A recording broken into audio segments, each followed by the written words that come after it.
कथी के पोखरवा मम्मी कथी के हरीश जी, कथी के हरीश जी, कथी के कालसवा मम्मी करब आशा नाना जी, कथी के कालसवा मम्मी करब आशा नाना जी।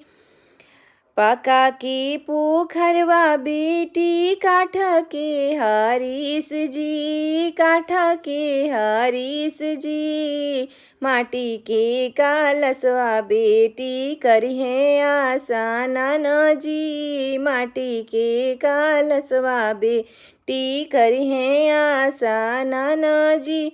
फुआ हो कवनी फुआ हो नाही अली जी, के हमर खोनिए है हमर सगुनी पोखरवा जी, के